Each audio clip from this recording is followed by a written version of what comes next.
Queridamente, hablando hoy del TDAH, que hay que aprender a decirlo correctamente, ya me corrigió aquí la doctora y lo agradezco porque me está enseñando, se dice trastorno por déficit de atención con hiperactividad. El TDAH es la forma correcta de decirlo. Y hoy estamos hablando de esto, sobre todo no solo en niños, sino en niños no diagnosticados y en adultos que nunca se les diagnosticó. Ahorita les presento a la doctora, pero quiero darles esta encuesta. La encuesta nacional de epidemiología psiquiátrica dice que el 6% de la población de entre 6 y 16 años padece este trastorno. Esto representa alrededor de 1.600.000 menores, de los cuales, escuchen esto, solo el 8% es diagnosticado y tratado. Y esto no desaparece cuando se convierten en adultos. No es un problema que desaparece, ya soy adulto, ya no tengo el problema. No, al contrario, como adultos acaba afectándonos en muchísimas áreas, bueno, realmente en todas las áreas de nuestra vida, según lo estoy aprendiendo. Así que le damos la bienvenida a nuestra experta, que es la doctora Eva Alicia García, psiquiatra egresada de la UNAM y con especialidad en psiquiatría infantil y adolescencia, también en la UNAM. Buenos días, Eva. Buenos días, Marco. Un gusto estar aquí con ustedes. Gracias por la invitación. Un tema muy interesante. Muy interesante. Gracias por enseñarnos. Entonces es trastorno por, o sea, es un trastorno que viene por el déficit de atención con hiperactividad. Es correcto. ¿Qué es esto? ¿Se nace con esto? ¿Se hereda? ¿Qué sucede en el cerebro? ¿Por qué es tan común? Claro. Este trastorno es de los conocidos del grupo del neurodesarrollo.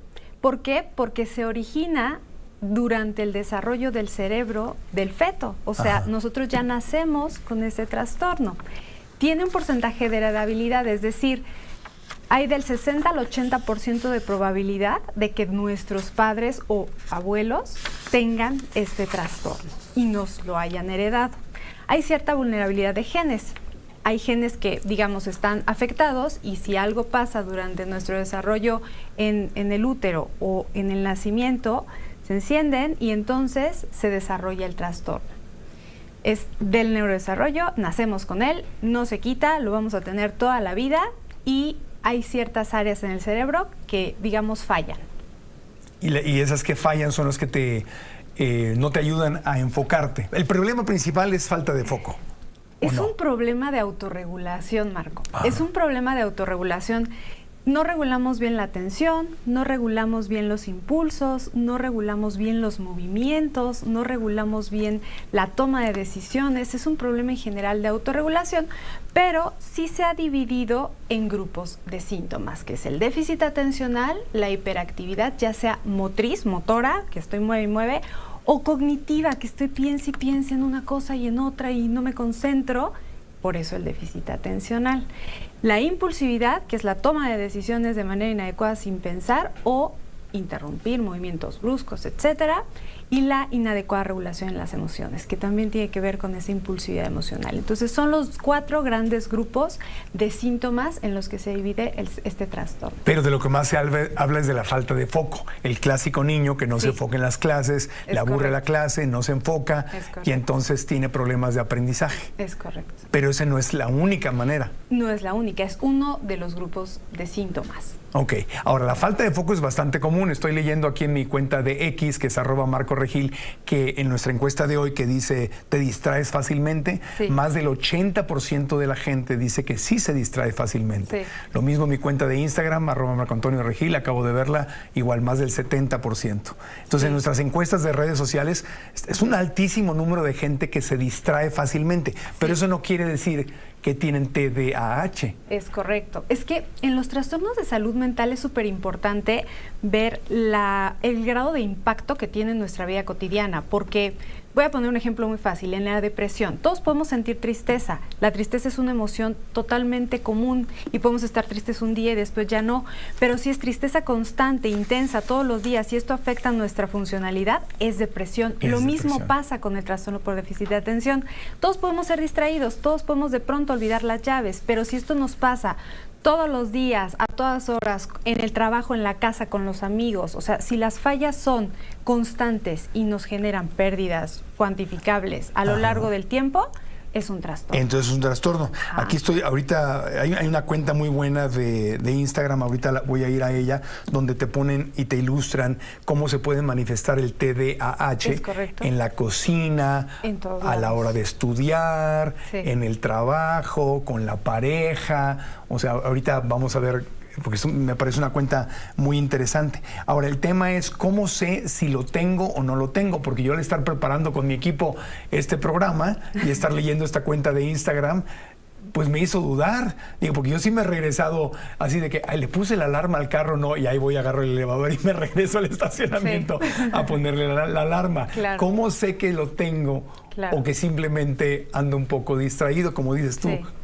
¿Cómo sé? ¿Cuál es la prueba, el diagnóstico? Muchas personas se autodiagnostican haciendo checklist, ¿no? Así Ajá. como tú lo hiciste, con los síntomas, a mí también me pasa. Pero lo más importante aquí es ir a corroborar con un especialista. Ajá. Un especialista que ha estudiado para identificar y hacer un estudio, digamos, longitudinal, o sea, de toda tu vida, de cómo te fue en la primera infancia, en la segunda infancia, cómo fue tu crianza, si tus padres te enseñaron hábitos o no, Ajá. si a pesar de que hubo buena disciplina, tú no compensaste y aún así eras olvidadizo, distraído, impulsivo y tenías problemas en la escuela. O sea, son muchas cosas que tenemos que evaluar y los médicos evaluamos de forma clínica y de manera longitudinal a través de las diferentes etapas de la vida. Entonces, el diagnóstico es por la evaluación de un especialista que lleva años de entrenamiento para ello, una serie de cuestionarios que se envían a las escuelas, una serie de cuestionarios que se le hacen a los padres, evaluaciones con el niño o con el adolescente o con el adulto. Obtenemos información de diferentes fuentes para que al recabarlos analizamos y damos el diagnóstico. Y eso es un psiquiatra quien te lo Eso, diagnostica. de preferencia, es un psiquiatra. Puede diagnosticarlo también un neurólogo pediatra, pero de preferencia es un psiquiatra. ¿Sabes por qué? Por la alta nivel de complicación que el TDAH puede tener muchas complicaciones de salud mental. Entonces, lo ideal es que lo trate un psiquiatra. Ya, entiendo. Aquí ya encontré la cuenta de Instagram, que por cierto se las recomiendo, se llama Alice, la mini guía TDAH, que lo hizo una persona que no la diagnosticaron, según tengo entendido, hasta que ya era adulta. Y, por ejemplo, dice cómo se ve el TDAH de niños y de adultos. Dice, de niños tomas los juguetes de otros, de adultos compras de forma impulsiva. Sí. Pero es impulsiva, no es que de repente compro cosas, sino es a una persona que tiene que estar compre. No que tiene que estar, eso es como compulsivo. O sea, ajá, tengo que estar comprando de manera compulsiva, pero el impulso más se refiere a que en el lóbulo frontal hay una alteración. Hagan de cuenta que en el lóbulo frontal debiera haber un filtro por el que pasan nuestras ideas o nuestros impulsos. Así, ¿es buena idea? ¿No es buena idea? ¿Sí? No. Ajá. Las personas con TDAH no tienen ese filtro o está defectuoso. Entonces, al venir una idea, se ejecuta sin pensar. Esa es la impulsividad. Hay una falla en el control inhibitorio o en el inhibir. No hay un filtro, pues. No hay un filtro. Entonces, si a mí se me antoja, voy a comprar ahora una botella rosa en lugar de gris, ajá, voy y compro en la plataforma una botella rosa y tal.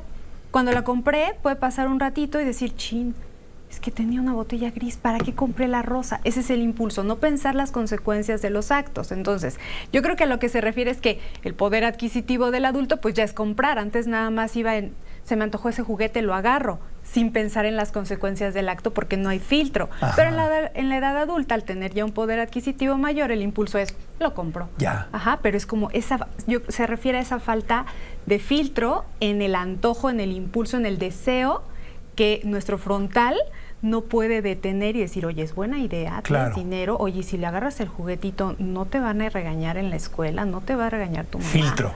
Entonces, Sí. si siento que no tengo filtro, valdría la pena checarme. Y si eso pasa muchas veces y con muchas cosas. Y en todos los aspectos de mi vida. Es correcto. Compulsivamente, por ejemplo, aquí hay una característica que a mí me haría dudar si lo tuve o no, porque yo en la escuela sufría mucho porque... Si lo tuviste, lo tienes. Ojo, claro, no exactamente.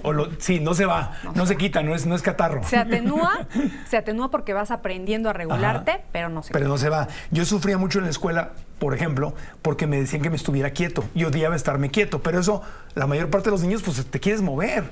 Entonces, por ejemplo, aquí dice que los profesores suelen creer que necesitas sentarte, callarte y estar quieto para concentrarte.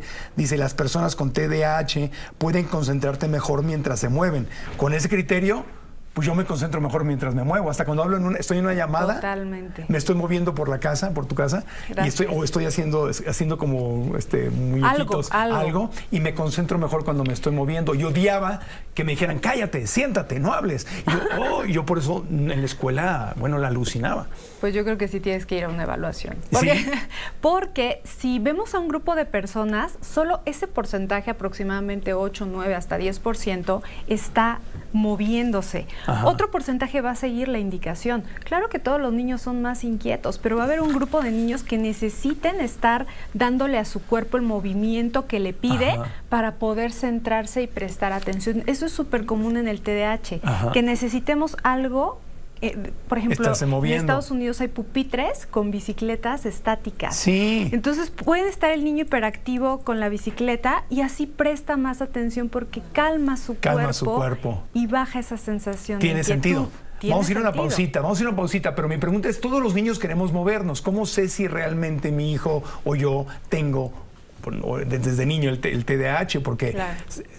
Hasta los perritos, los cachorritos tienen que andar corriendo todo el día. Y están niños y luego que esté quieto, pues no funciona.